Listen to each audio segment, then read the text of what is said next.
Hello, everyone, and welcome to another episode of the Prolific Creator Podcast. My name is Javier. I cannot say this on every episode, but we have a good one today.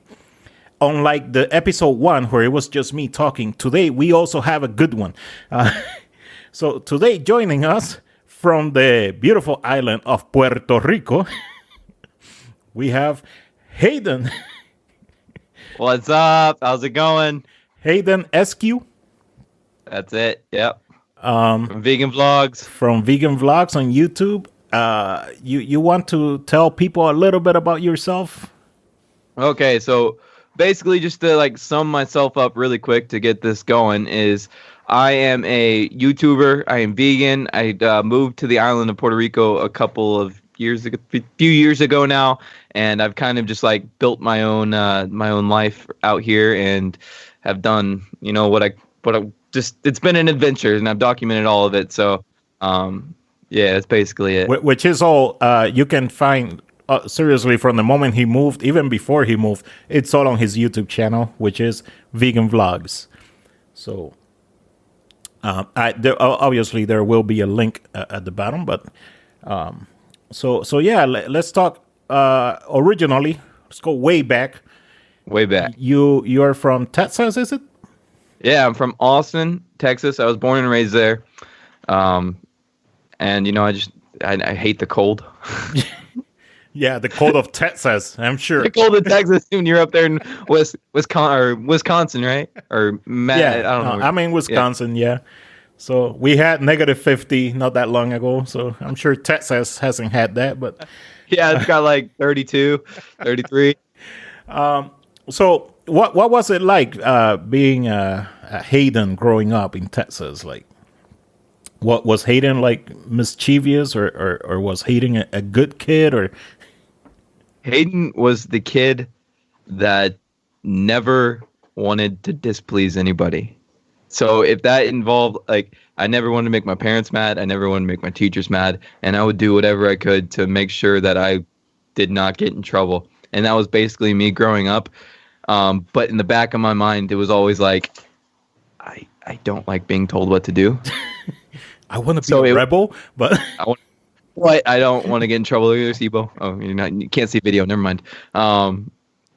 So yeah, I was just basically biding my time to break free and get out of the shell of pleasing everybody else, and that was kind of my childhood, I guess. So, in school, you behaved and had good grades, and yeah, good grades. He was the perfect kid, never late. I was a perfect kid, but I tried not to get in trouble. That was more thing. Of your brother's thing, no? Yeah, that was my brother's thing.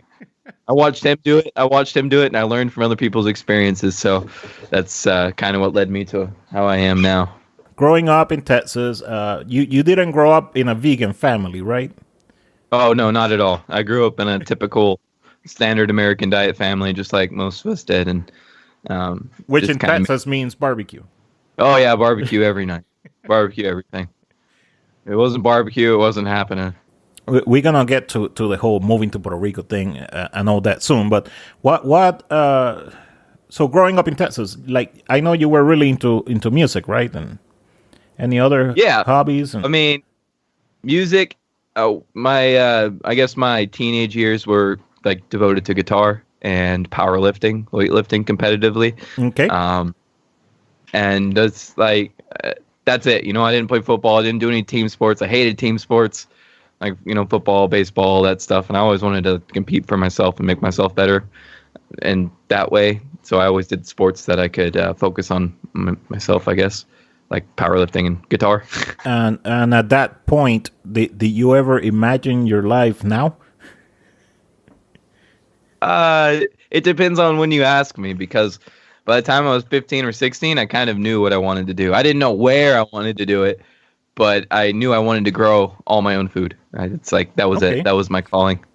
So going back to the whole vegan thing now, a lot of people might think one day you decided, I'm going to be vegan, and then you rejected meat, the whole, but you kind of already were kind of vegan without being vegan, no?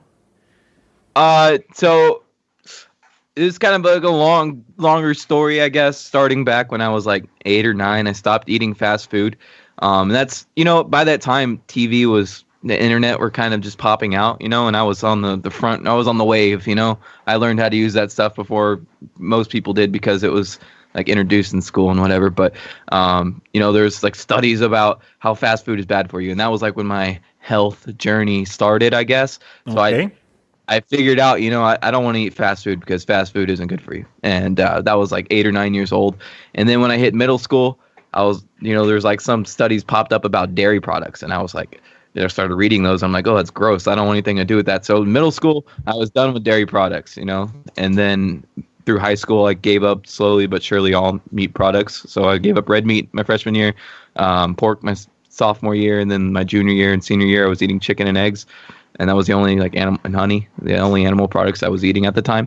And I think as soon as I graduated, I pretty much told myself like, as soon as I get a job and I'm able to pay for my own food, that's when I'm going to go vegan because I was paying for my own food and I didn't want to choose to buy them, I guess. See, I can't think of many 8-year-old kids that are like, oh, you know what, fast food, that's not healthy. Like, I was but a hey, little kid. I also liked math, so. all right, so that's cool. But yeah, overall, so it was a long, like a long journey to get there. Yeah, but as soon, like I said, it's the day I got hired was the day I went vegan. September 29th, 2013, my first job. So I remember that day. Was that the one at Whole Foods or? It was kind of like Whole Foods. It was a different grocery store, and then I moved to Whole Foods later on, like 8 months later. You upgraded to the I better. upgraded to exactly to the Amazon. Yeah, it's funny you mentioned that because Whole Foods, the whole reason I wanted to move there, by the time I was 18, I knew I wanted to, obviously I told you I was like 15 or 16 when I decided that. When I was 18, I wanted to get in a grocery business and I wanted to get to Whole Foods eventually because Whole Foods has Whole Foods all over the United States, right? Correct. And I wanted to go to California, right? And I wanted a job when I was in California before I got there. So that's why I went to Whole Foods and that was kind of the plan. I ended up going to California. I went to Florida. I went to, I think those are the only 2 places I really checked to like go live kind of how I do now. But then I ended up not liking those places because they're too expensive. Now, when you went to Puerto Rico, I know it started off as just a vacation, right? Yep, just vacation. Were My there, brother. Were there other places that you guys, like, would you guys go on vacation like yearly or? It was yearly. So like I was saying, the California and Florida were the 2 years before that I came to Puerto Rico. California, I wanted to go because I wanted to live there. That was my first goal, was to move to California. And then I moved there and I was like, I don't want to live here. It's too cold and expensive for everything. Still too cold. California is still too cold. California is freezing in the morning. You know what? Like, I used to think that I would really, really like Los Angeles. Until I went and I was like, like it's not that great. It's not that great. Like I don't know what I had in mind, but I went over there and I'm like, I'm okay without it. It felt too much. It felt too much like it's here, It felt too much like Milwaukee, like Chicago, like any other city. So I was like, it's not cool. Yeah. Plus, agree. there was all this smog. Like when I was landing on the plane, I saw all this smog. I'm like, what is this? Why is it cloudy? It's not clouds. Okay. It's not clouds. It's not raining either. So then one day, you and your brother decided we're going to Puerto Rico. Just What? What? Now, honestly, was it supposed to just be a vacation, or were you actually like already thinking like maybe this is gonna be a place for me? Well, Puerto Rico was just like completely uncalled for. We had no plans to go into Puerto Rico. We were planning on going to Colorado, and things were like that was our 3rd year vacation. We're like, let's go to Colorado. Let's just check it out there. So, and this was before pot was legal there. Just to throw that out there. But anyway, so we started looking up at like we were going to do Airbnb and we are going to do plane tickets. And plane tickets to Colorado were like $600 a piece round trip, which was like crazy expensive for what we wanted to pay. And then on top of that, the Airbnbs were like $100+ a night for the area we want to stay in. So we were like, we can't really do that. It just wasn't realistic. So we started looking up other options, and I was like, man, I want mountains, and on top of mountains, I want tropical fruit. Let's find a place. So we started looking at Mexico, Costa Rica, Ecuador, all these places, and all these places you have to have a passport for. And we didn't have passports at the time, and we didn't have time to get passports. So that was like, okay. And then all of a sudden, Google Flights, that's like the how I book all my flights, paid advertisement. Just kidding.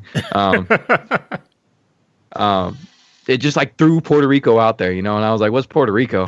I've never heard of Puerto Rico. I mean, I've heard I of don't it even know what this is. I don't even know what this is. So I click on it and I'm like, oh, this would be cool. Let's check it out.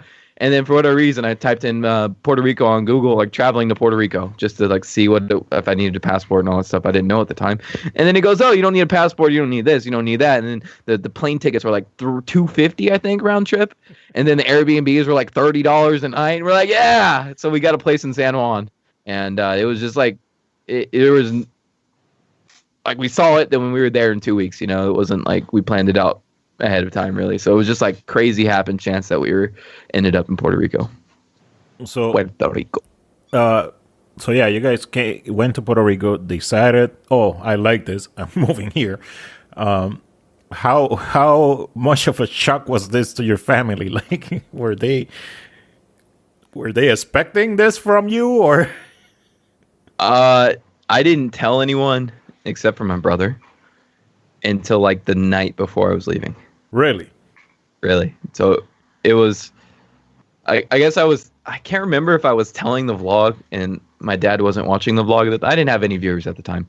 But anyway, I think maybe I told the video, like the vlog, hey, I'm probably moving to Puerto Rico, but it wasn't like a big deal or anything. And then the night before, my dad actually approached me and was like, hey, what's going on? Why are you selling all your things? Why do you only have a backpack now? What's going on? I was like, well, I'm leaving tomorrow and I'm going to be gone forever.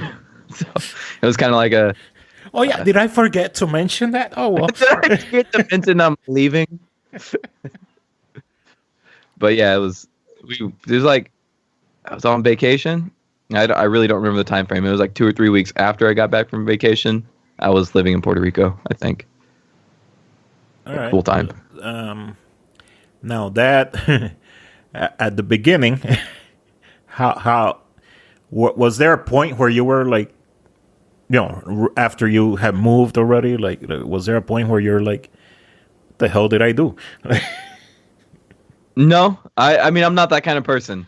I see what I want and I know what I want and I make it happen. So I knew I wanted a piece of land. I knew I wanted to grow all my own food. I didn't know how I was going to do it, but I just let life run its course, and I picked the best opportunities I have within what's in front of me at the time, and here I am. I ended up pretty well off, I do believe.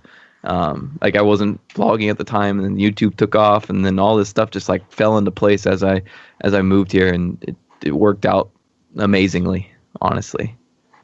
Yeah, but at the beginning, I remember you guys did, your living conditions where you never really knew what you were, where you were going to live. Like, not at all. So we got here, and I had some connections already, and we went to this one, my friends over there on the other side and on the east side of the island, and they were like slave laboring us to stay over there, and we were trying to buy a car and come to the west side where I live now, and that was like 2 weeks of, it was just like get us out of here, but it was like it helped us, honestly. It gave us, we ended up buying a car over there, we ended up meeting people over there, and we built relationships, and I'm a strong believer in everything happens for a reason. So we were there for that reason, to learn something, and we learned it, and then we got to move forward.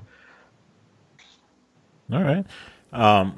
I just think about back when you had just moved. I was on my thing where I wanted to move, so that's how I found you. And I remember watching your videos when I was still in Mundelein, Illinois, and one of the videos that always stick in my mind is this one time after, I guess your brother had gone back, then he came back to Puerto Rico, and there was some kind of issue where your person that owned the place where you were staying, I don't know what happened, but then they ended up kicking you guys out. So I remember watching this video where you were camping. Like basically, you had to set up a tent for the night because you went the whole day trying to find a place to stay, and you couldn't find anything, and you had to stay in a tent. So I was like, holy crap! Like that sucks. Yeah, I forgot all about that. There was so, we lived in a tent. As soon as we got to the West Coast, we were living in a tent. We were living on someone's property in a tent, working on their property. And then that kind of like burnt up, and we like just moved out of there eventually. And then we ended up with our friend Cindy, and then Cindy had to sell her farm, so we had to get out of there. And that's when my brother had left, and I was like alone trying to find a place to like stay. Yeah. And I didn't know. I know Cindy really well now, but at the time I didn't know Cindy. I wasn't going to ask her like, hey, can we come to your new house and camp there? Yeah. So that wasn't really an option yet. And so I was trying to find a place to rent. We were looking every day for a piece of land, or I was after my brother left. And I just needed a place to sleep, and I was like, you know what, let's get it. And we got this apartment in Las Marias, and they like tried to. I don't even really know what or why or how. I think they just. I don't want to talk bad about people, but I think they just wanted my money, and then they tried to take advantage of me in the situation. And then I told him, me and my brother are going to move in. All this stuff. My brother's he was in Austin, at the time, and then I went to go pick my brother up, and then they came back and they're like, no, this was for you. And it was a 2-bedroom apartment. Yeah, that's what I remember. Like there being an issue, but it was a 2-bedroom apartment. What's the problem? It's got 2 bedrooms. Like. They're like, no, you can't have 2 people in there. And I was like, what? Okay. And then they like were refusing to give me my money back. And then I was really thankful. There's like community support.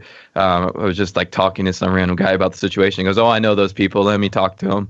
And I ended up getting some of my money back. And but it was that was one of the most stressful times. And then after all that happened, I was talking to Cindy, and that's when I mentioned all the what just happened. And they're like, oh, she was like, well, just come stay here. You were staying at my old farm. Why don't you come stay at the new farm? And I was like, okay. And then she had some friends that bought a house, and that's where I ended up living for almost a year before I built the tiny house on my farm. So it was just like it all worked out. So basically, there is the importance of not being an introvert. Because I'm like, in my case, I can't just go and just make friendships with people. But, obviously, this is how you got around in Puerto Rico. Like, you would just make friends everywhere. And I wouldn't have to make friends. People are so friendly here. They would approach me, and they would force me to be their friends. They're like, hey, you're my friend now. You know what I mean? You're my friend. Okay. It's like, especially the people that lived in the States, and they all speak. I mean, most people in Puerto Rico speak English, especially out in Las Marias. I know that sounds kind of backwards. I'm out in the middle of nowhere, but people speak English here. The older community, they all lived in the States most of their life, and they came back here to retire. So they're like looking to practice their English. They're like, oh, I like you. Why are you here? And then they want to hear your story, and then they hear what I was doing, and they're like, oh my God, why? That's crazy. We love you. So it's been open arms since I've been here. Especially like in Las Marias, I really love this town. Now, in Puerto Rico, a lot of people do speak English, but a lot of also don't. So how has that been? I know you've learned a lot of Spanish, but at the beginning, how would you communicate? At the beginning, I did my best. It was rough. I wouldn't always get what I wanted. No, it was a challenge for sure. That was if me and my brother had someone that spoke Spanish when we first moved here, things would have gone so much easier, because there's all these office buildings you have to go into trying to figure out things like we'll try to we'll try to not even go into you trying to get electricity. Or trying to get like a oh man, there was so many things where you're just like you couldn't do, it was impossible unless you knew where to go, and someone had to direct you there, because there's nothing online about it. You just got to know how to do it. Especially with certain services. Like, I love Puerto Rico, okay, but I always say Puerto Rico, as amazing as it is, you also have to have a ton of patience because there is so much bureaucracy. people are like, oh, you gotta, you go up to somebody and they government office or whatever, and like no, most people are like, oh yeah, that's not my job. Like you got to go to this other office. Then that other office is like, oh no, that's not our job. You got to go back to this office. It's a lot of going back and forth, and it gets annoying when you know the language. Like I can't even imagine when you don't know the language, you're trying your best to communicate, and these people are not being helpful. And there's like, no English. And they like eventually they'd start speaking English. So it's like they tell you they don't speak English, and then they're like, and you kind of just stare at them for a few minutes, and then they start talking English. I'm like, okay, but they're like, yeah, I don't know, I don't have to do that stuff anymore. I'm thankfully settled in at this point, but that's all in the past, and I'm glad it's there. I mean, I don't like sitting in offices, first of all, and then having to do it with no communication made it even harder for me. So, I had a question over here. What is it about Puerto Rico that made you want to move there? Now, I know you've mentioned in your videos many a times, it was just a feeling, no? Like, well, I guess this goes back to the whole when we were on vacation thing. That's kind of like a part of the story I didn't tell a minute ago, but when we were here, we were on a mission to find tropical fruits. That was our goal, right? So in San Juan and Santurce, there's a little mercado, and we got a couple of things like soursop and mame sapote and some other like cortisone and stuff like that. We got some little things, but there's other fruits that I really wanted to try, like rambutan and durian and mangosteens, and these might just be foreign names to you guys, but they're here.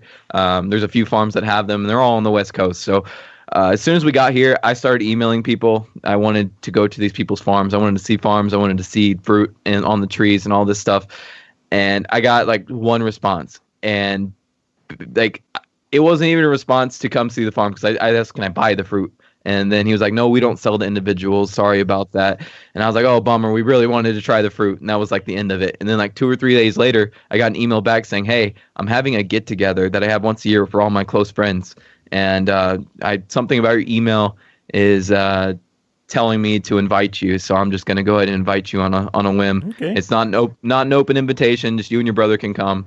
And I was like, okay. And this was in the next town over from where I am now. It's in I guess Maricao technically, but it's on the border of Mayagüez and Maricao and Las Marias, so it's like a 10-minute drive from me where I live now. But we went on a mission because me and my brother were on our anarchist base at the time. Neither of us had driver's license, and we were trying to rent a car, and we ended up finding a sketchy place to rent us a car after like 2 days of calling around and finding. That was really, really awesome. He's like, oh no, you don't need your driver's license. I was like, okay, fine. But thankfully nothing happened. You have cash? That's all you need. yeah, we have cash. Okay, here's the car.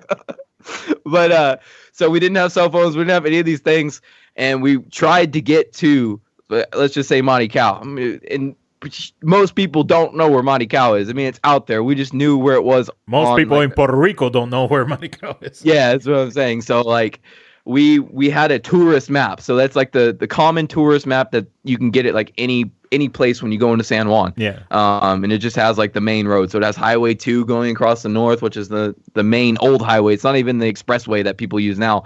So there's the old highway number 2, and then it goes down and there's highway number, I think it's 2 that goes all the way down into Mayagüez. So we were going off that map, and we didn't take the expressway. So number 2, if you don't know, is not a road that you take. It's like it goes through every single town on the North Coast, and it takes like 8 hours. You're like, why are we the only ones on the road? So it's a terrible drive. I mean, unless you just like stopping at stoplights every 5 minutes. But so we did that, and we had left like 9 or 10 o'clock in the morning, and we thought wouldn't take that long. It was like 60 miles, 70 miles or something like that. So we expected to be there like fairly soon. And it took us until like the sun was going down, and we were in Mayagüez. And I remember this place, like we came up to this Y. It was a Y in the road, and one went left and one went right. And it was the craziest looking street I've ever seen in my life. And Javier, you might recognize this as the college in Mayagüez when you first pull in, and there's like that big statue. Okay. I don't know if you remember. No. But anyway, so I was just like, what the heck is this? Where are we? So we were trying to find road number 106, and there's no signs. They don't tell you where to go. So we started like driving through downtown Mayagüez and looking for road 106 and couldn't find anything. My brother at this point, because we had taken so long to get there and the sun was going down, he was freaking out. So he was mad. And I was like, oh no, like let's stop, just go right there. And ended up being at a KFC or Church's. I don't remember some chicken place. Damn Church's chicken. And I walk in there and my brother goes, you don't speak Spanish, what are you gonna do? And I was like, just watch, man, we're gonna get there. And I walked into this chicken place and I went up to the cashier and I was like, we're trying to get to Marical. How do we get there? And she was like, no hablo. And I was like, necesito Marical. And she just didn't really understand. That's right. She just called her manager over, and her manager kind of spoke a little bit of English. And I was like, I'm trying to go to Marical to get to a farm. What road do I take to get up there? I just point me in the right direction. And they're like, I don't know. I've never been there. I was like, oh my God. But the people behind us, thankfully, spoke perfect English. Okay. And he like tapped on my shoulder when I was about to give up, right? I was about to go back to the car and like watch my brother ridicule me. And they tapped on my shoulder and he was like, Mira, I know, I'll take you. I was like, what? He goes, yeah, I take you. I live there. I was like, no way. So it was like this old couple, they got their chicken, and then I walked out to the car because they're like, just go in your car and you'll follow us. And I walked out to the car and my brother was just like, and he's like, well, God, nothing happened, did it? And he goes, and I go, nah, but those people are going to take us. And he's like, what? And he goes, yeah, just follow them when they pull out. And then they ended up taking us. They didn't know, we were going to a different farm, actually. We're going to my friend David's farm now, to like stay for the night for Airbnb. And we told them that, and they're like, oh, we know David. And they took us to a different David, like a wrong David. And then like they honked their horn and came out, and then we had like a big conversation in some random David's front yard for like an hour. And it was like 8:00 at this point. Couldn't see anything. And they're like, oh, no, we're not that David, but I know the David that you're thinking of, the people that we stopped at. And then they told us where it was, and then the older couple took us all the way to the other David. It's and like, you meant the other David. Okay. David Gringo. And and we ended up at David's, and then David showed us how to get to the farm. And then the actual day, like that turned into a long story. I apologize. No, but anyway, the next day, whenever we were actually going to the durian exotic fruit farm that I had emailed about, the private get-together,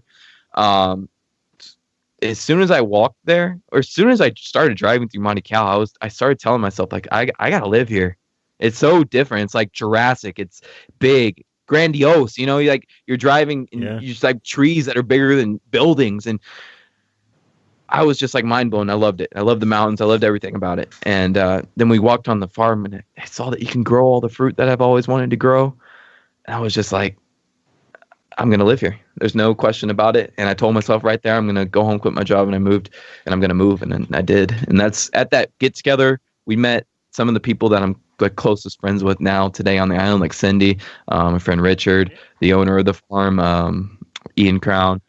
Like these are some of like the big names of the fruit collecting and plant collecting here on this side of the island. And I was thankful enough to meet them at this just random event that I was randomly invited to, and it all happened so perfectly. And yeah, it's pretty amazing when you hear the story, especially I keep thinking, like, if I'm somewhere asking for directions and they can't help me, and some random stranger taps me from behind and he's like, hey, I know where you're going, follow me. I'll be like, no, thank you, I'm good. But know. Obviously, it worked out. It worked out great. Oh man, yeah, so I never thought about it like that. I'll be like, this guy wants to kill me. No, he's got a basement, doesn't he? But a horror movie. So that's one of the things that I wanted to ask you. Were there any moments in Puerto Rico, especially when you guys first got there, like that you were like, because you seem to end up in a lot of sketchy places where you were like, am I safe? Uh, that just goes again with my attitude towards life. I don't get scared like that, you know? I feel like if you put that energy out there, then that energy comes back to you. So if you're putting out fear and that like you think you're in a bad situation, then you're putting yourself in a bad situation. So I try to find the positive situation in every situation and live my life by that. So even like in like sketchy areas or sketchy situations, there's always something to learn. There's always something to be grateful for in that moment. So, and if you can like decipher through all the bad possibilities that can happen, be aware of them, like know they can happen, but not let them affect your decision making, and just going in the moment, then you don't get scared like that. I could talk about that for a long time, you know, so it's like, it's kind of hard to explain really quick. But yeah, no, I didn't feel any. All right. Never felt like you were making a mistake, following a stranger into a woods and into the middle of nowhere at nighttime where I can't see anything on a road I've never been on. It's only made for one car at a time. Which, by the way, that's something I wanted to ask you. In Texas, were there like mountains in the area that you were living in, or no? Texas is mostly flat, right? Flat. So I mean, there's hill country, and I drove through that, but it's how was it driving around in Puerto Rico at first? Because I know for me, I'm like, you know, I'm going through all those tiny streets that have absolutely no barriers on the side. Straight down the mountain. at night where you can't see anything, and then there's another car coming, and I gotta somehow manage to get both cars through without falling down the ditch. Yeah, it's a little sketchy, but you get used to it. When the car we rented was a little bitty car. It was I can't remember, it was like a Honda Fit. It was a Honda Fit for sure. So it was kind of like the car I have now, and that I didn't have any problems. My brother was driving actually at the time, so like I didn't get sick or anything. I didn't feel sketched out really when we were driving until we actually moved here. And the car we got was a 2002 Suzuki Vitara that had all kinds of problems. Yeah. I'd get sick every time we drove, and then I ended up having to start driving because I would get sick unless I was sitting in the driver's seat driving. I don't know why that mattered, but it did. Probably because that's the window that could go down. No, it was the only window that went down. It wasn't as hot. No AC. Yeah, I don't know, but yeah, that car sucked. So obviously, your brother did not end up staying in Puerto Rico. He ended up going back. But how do you think your whole experience would have been different had he not gone with you? It's hard to say because my brother left at a time when things were kind of like going well. Okay. You know, I mean, everything went well. It was right whenever that sketchy apartment thing happened, but that wasn't a terrible deal or whatever. It just kind of was weird and awkward. But he was only gone for a couple weeks at that time, and we were closing on a farm, or we were planning on closing on a farm really soon. So we had the farm before he moved, and I think right now, like in the long run, we would have more. It's hard to say. We'd have more structure. My brother's a handy person. He likes to build things and use his hands like that. I am not. I am a nerd. So I can do things obviously, but it's not my it's not what my skills are. Like my He's the electrician and the. Yeah, he's the builder, the go-doer, that kind of person. So we'd have a lot more done, I think. And then the fact that there'd be two people, you know. I've learned since living here. I've lived by myself for over a year now, which has been awesome in its own ways. But it's also been kind of like there's at times where it's like I just like if there was someone here, I would do it. But for me, it's just I'm happy. I'm content with how it is right now. But like if there's another person for masculinity competition kind of thing, even you know what I mean. It's just like makes things easier to do things that you don't want to do. I mean, Like I can imagine, like at the beginning, at least, having your brother around must have been some kind of comfort, though. Oh yeah, Made things easier, you know. Yeah, and just like having someone to talk to and family, Yeah. comfortable around. That was nice. But I learned a lot living by myself, and I'm really thankful for this time that I've had by myself too. So That's it's cool. but thanks. I do thank for your original question that a lot more would have been accomplished at this point if we were both here for sure. Oh yeah. If Puerto Rico hadn't happened, what would be Hayden doing right now? I'd be making a lot of money counting money at Whole Foods still, I imagine. That's what I did. It was like an accountant kind of thing. Okay. And it was a pretty cool gig, but it was a I don't like sitting in one place for very long, so it just kind of wasn't me. It was just like what I was doing to save money so I could move here. Now, let's talk a little bit about YouTube. When did you start your YouTube channel? About a year before I moved to Puerto Rico, I think, is when I started posting consistently. I was posting videos since 2013, 2012, I think. I was still in high school. I was just doing it for fun. Like I post this video because it was funny, you know, or tried to be funny. It wasn't really funny, but so I've had my YouTube channel since 2012, I think. 2013, after I graduated, I was posting like a weekly vlog. I don't know why I was doing it. Me and my brother would go grocery shopping. And that was just kind of, you know, fun. I was doing it for whatever. Were there any YouTubers at the time that you were trying to, you know, that you looked up to and you were influenced you into wanting to do that? Or at that point, no. But as I did get more into YouTube and started watching YouTube, because before I didn't really watch it at all, there's this vlogger named Plantriotic at the time, and he probably had like 3,000, 4,000 subscribers at the time. And I started watching him, and I started commenting on all his videos like, hey, how do you do this? How do you do that? How do you do this? You know, like, how do you do this editing thing? And he would like message me back, hey, this is how you do it. And I was like, cool. So I'd start doing it, and I'd like see progress in my vlogs, and I'd be like, oh, those are kind of cool, you know, like I like doing that. And then I started posting like 2 times a week, 3 times a week. And then it was probably 2014. I bought a Canon G7X. I just jumped right in. I was using my phone to film before that. I bought the Canon G7X, and that was my investment to get into vlogging. So I was like, I'm going to do this. I'm going to start vlogging every single day. Why? I don't know. I just wanted to do it. I didn't have any. I had like 50, 60 subscribers. No one was watching. I watched my video like 20 times to give myself more views. And then it just kind of took off from there. And those original, like the first 100 videos I posted, I got probably 1,000 views total.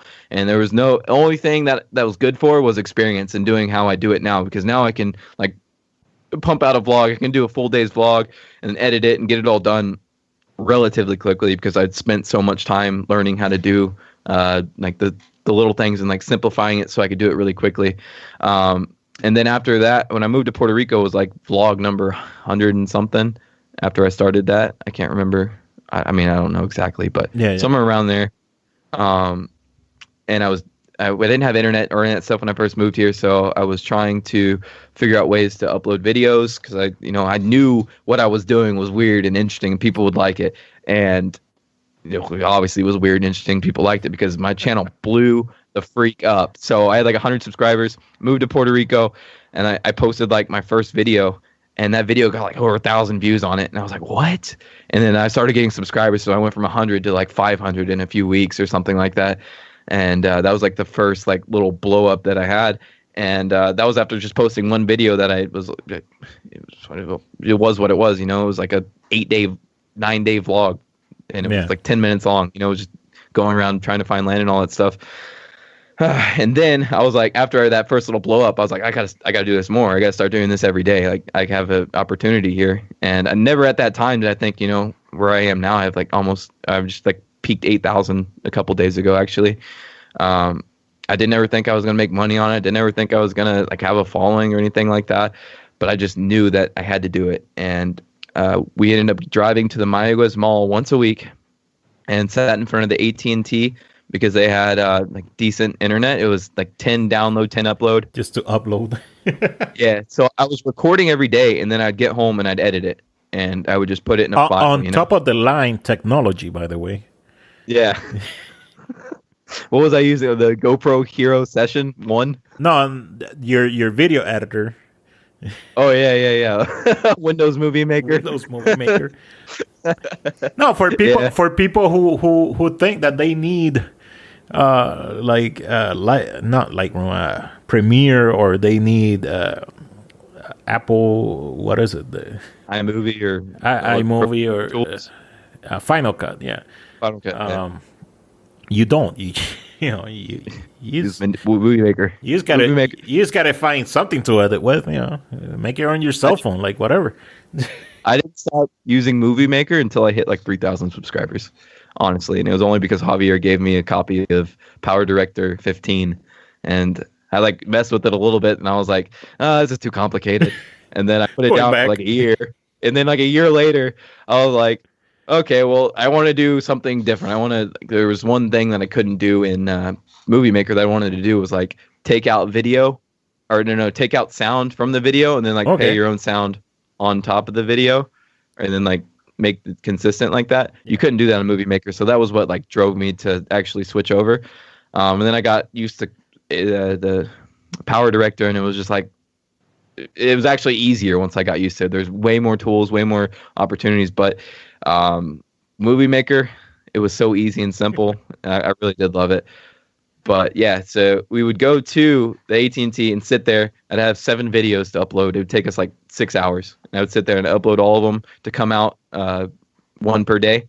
And we do that every week. We'd go there and I would just post every single video for all week, for the next week. And I was like a week delayed. And that's just kind of how I started. And then eventually I didn't get internet until we moved into the big greenhouse that we stayed in for a year. So it was a long time before I actually got internet. I was driving there for a good 7 or 8 months to upload videos. Oh. Daily vlogging. Now you don't do exactly daily anymore, right? Like, no, thankfully. How yeah, I always say I wouldn't be able to do that. I mean, obviously I can't even do weekly, but it takes a toll on you, no? Like eventually, like having to put up a video every single day, like. Yeah, so I was at like video 280 before Hurricane Maria hit, and that was like at that point I was kind of starting to feel a little bit of fatigue for making videos, but we were still so busy. My brother was here, so there was another character. I call it a character in the vlog because it just makes like another interesting point to talk about. Makes things a little bit more interesting. So it was easier to make videos at that point because we had so much going on, and there was someone else to talk with and talk about stuff with. So it was just made things a little easier. But I was definitely starting to feel it. And then Maria happened, and obviously I couldn't vlog for like 8 months or whatever. I don't remember. It was like 6, 7, 8 months or something like that.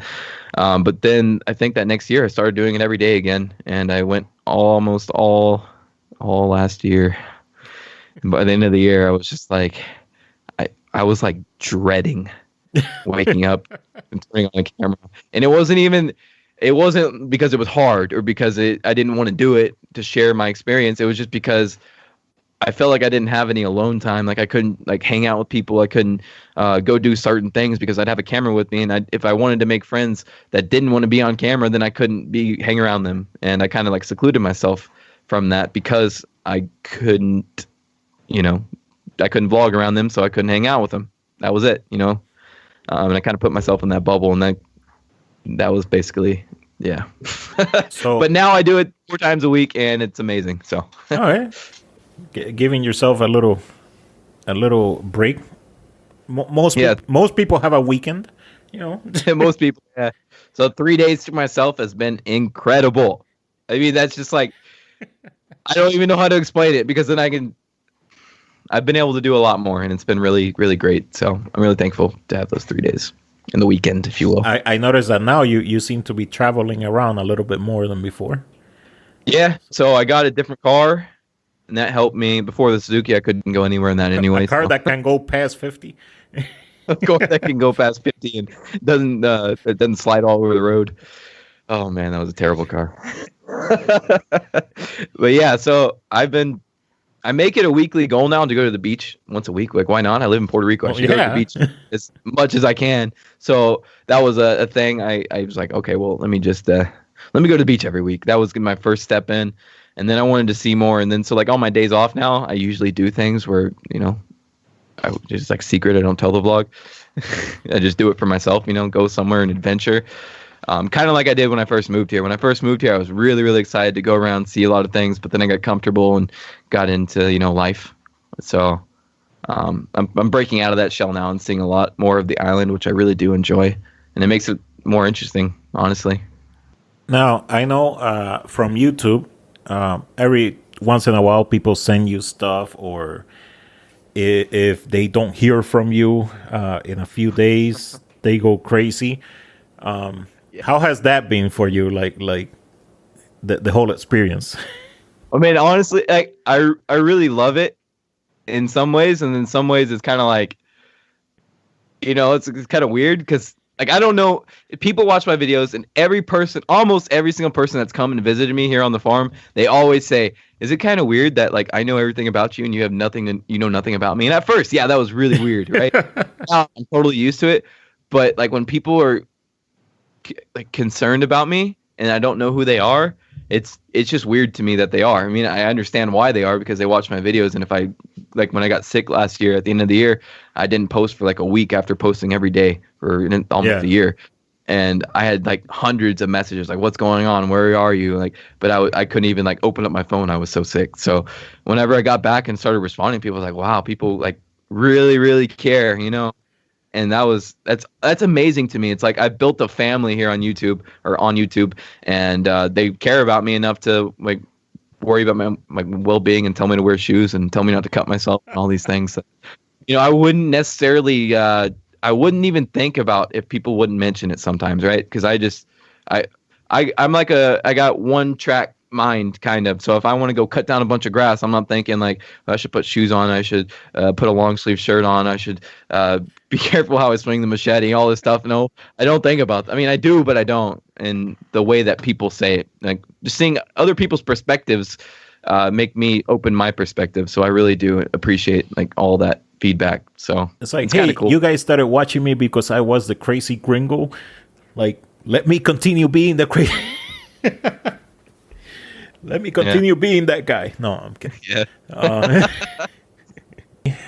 I don't know if this has happened to you on comments or whatever. Any misconceptions that people have about you that seems to pop up a lot on comments, or? Honestly, my comments stay really, really like nice. I think I try to stay nice, and I try to stay positive all the time, and my comments really do reflect that. But I guess like the most common perspective, or like, how do you say it? What'd you say? The misconception is like you're a hippie surfer, you smoke a lot of weed, or what are you doing? Like that's all you're doing in Puerto Rico, surfing and smoking weed. And I'm like doing none of that. I don't know how to surf, and I don't smoke weed, and I just want to plant fruits. So that's, I mean, a lot of like the only drug I do is durian. The D. The dirty drop. I don't know what they call it, but underground name for it. But it's I know a lot of times when people do stuff that is like on YouTube that's interesting like that, that's different. A lot of times people are like, "Oh, that's a fake." Like he probably has a mansion and he just pretends to make these videos. And the thing is, like, I post so frequently, and then like as my channel grew, I was posting every single day. So there was proof to what I was doing every single day. So people say stuff like, "Oh, you must be like doing surfing and all this." I was like, "Well, I posted a video every day this year. Why don't you go watch them?" I didn't surf like but once when someone took me. Or like there's a lot of things I can point back and just be like, "Well, no, I've never done that. Actually, I have 300 videos from last year that you can go watch if you would like." And well, that's, you know what I mean? Like I have proof. And now, obviously, you live your life by some philosophies, and do you have like any role models that have inspired you to be this way, or have you just, or is it just you being like, you know what, this is just how I feel? I don't look up to people like that. I just like to live my life how I live it. Of course, there's people I've seen that are doing cool things, but all these people, I didn't start finding them until I was already doing what I was doing. You know, I was like, whoa, we're kind of doing the same thing. Cool. I wish I would have known about you before, you know? But no, there's not like anyone I can say like, oh, this guy moved to the tropics and got a farm and planted fruit trees. And that's what he did. And he did it. So that's why I want to do it. I just wanted to do it since I was young, and I just made it happen. All right. But like, I guess for YouTube, it started with Plantriotic. I don't know if I mentioned that a minute ago. I was thinking about it. So it started with that, and then he mentioned Casey Neistat in one of his videos, and I was already vlogging every day at that point. I think I was like, "Who's Casey Neistat?" Right?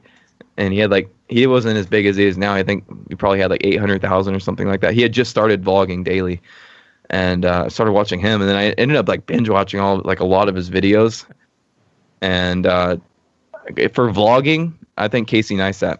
After Plantriotic first was like my biggest inspiration, and then turned into Casey Neistat for vlogging. But for like what I'm doing in my life, like my farm and stuff, I wouldn't say I have any role models or anything.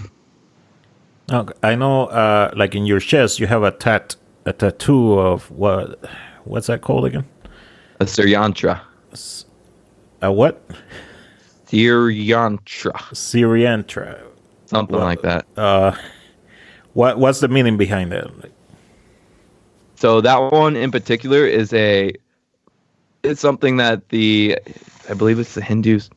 I used to know everything about it, but I kind of, it's been on me so long. I kind of forgot. I got it when I was 18. I'm 23 now, almost 24. So it's been 6 years since I really thought about it. But it's like something they put on the walls to. This is a very, very like undercutted version of what it is to help with meditation. There's a lot deeper meaning to it, but it's like a meditation yantra, which is like a physical representation of a mantra, which a mantra is something you think about in your head when you're meditating. A yantra is a physical version of it that's like put on the wall to help you with your meditation. So yeah, it's I got it on me right there to serve as a physical guide to help people along in their lives in a positive way. Let's see over here. What I was gonna ask, what inspires you? Life. Just life. Life, living every day to wake up and live in Puerto Rico in general. Like, it's always nice weather. Yeah, it rains a lot. But it's all like the sun comes out every single day. There's not many places in the world you can live where you get sunshine every day, and to be outside in nature every day. I live in a concrete tent, if you will. So there's no AC. There's no. I don't have running water. I have electricity. I use mostly solar power now, but like I live outside basically. The windows are always open. And to be able to live like that, it's very different, very weird, very foreign for a lot of people to think about. Yeah, really. Your home, it's basically just shelter, and a place. It's just shelter. Yeah. Yeah. It's just like cramped in. I sleep right in the middle of the floor, and that's all I have room to do. Like to work on the computer, cook my food, and sleep, and that's all I can really do in here comfortably. Yeah. No, that is amazing. Honestly, do you? A lot of people they'll watch your videos and they'll be like, "Oh yeah, I want to go do that." Like, do you recommend that people do this, or do you realize that you should probably really think about it because it's not for everybody? Yes, think about it. Do not take my experience because I am very different from you. You are very different from me, and let's just put it like this. I've had 5 groups of people, or 5, not groups, but 5, let's just say groups of people that have moved here that have left already after like a year or less. of living here. They're like, oh yeah, it just wasn't what I thought it was. And then like they first moved here, they like contacted me, like super excited to be here, and then like, they wanted my opinion on this and that. And I always told them, like I live very differently. I live very weird. I don't spend a lot of money. I don't do a lot of these things. That's how I can live here without a job, except for YouTube. And they're always like, oh yeah, we can do that. We can do all those things. And then they get here and it's just not what they expect. So you got to use your own intuition. You got to come here first on vacation. You got to really want to be here to be. You can live and do anything you want. You just really got to want to do it. So if you don't want to do it in the long run, then it's never going to work out, I don't think. So it's definitely up to you. And you can't just like take my experience and want to live how I live, Do you feel like if you weren't a vegan, would you still be able to have done everything you've done? Oh yeah, of course. I mean, vegan is. I just feel like buying meat. Maybe you would be able to hunt. I don't know, but buying meat is always so expensive, Well, I don't know. I mean, I can't speak from that experience. So that's something that's totally different, That's one of those things where I'm saying I'm different from you. I don't have to spend money on meat. I don't have to keep it cool. I don't have to worry about the power going out and like losing all my frozen meat or frozen products. I don't buy anything frozen because when I live here, I've learned don't buy frozen things unless you're going to eat it the next day. So you're never guaranteed power over there, anyways. Yeah, so you never know. All right, I'm sorry. Go on. I don't even know. I was just kind of rambling. Any future plans for Hayden? Life. I don't know. Yes, there's of course, I'm gonna. You're gonna have your farm. I want to have a fully functional fruit farm. I want hundreds of fruit trees. I don't want hundreds of fruit trees. I will have hundreds of fruit trees. I will have an abundance of everything I need. There's gonna I already have like a water source on the farm. I have 2 water sources on the farm. I'm gonna have all the food I need on this farm. I'm gonna have more than one person living on this farm. There's going to be like a whole community. I don't know if it's going to be community. There's going to be more than me eventually, and there's only going to be like make this the most like heaven on earth. It already is heaven on earth here. I'm just like working the garden. That's how I see it. All right. Now, I had told you that I usually like to try and end these segments with fun questions, but I don't know if any of them would even apply to you. But we'll try this one here. If you could travel to any country in the world, where would that be? Thailand. Okay. Didn't expect that one, did you? I expected something oriental. Okay. I didn't expect Thailand. I was thinking Philippines for some reason. Why Thailand? Well, when you say Philippines, like anywhere over there, Malaysia, Philippines, Thailand, it doesn't matter. I just want to go over there for durian. For durian. It's that's where durian comes from, if you guys don't know, and that's it's cheap. Really cheap. I did not know and that. I could live off durian over there for like a week, and then I'd come back and do my own thing.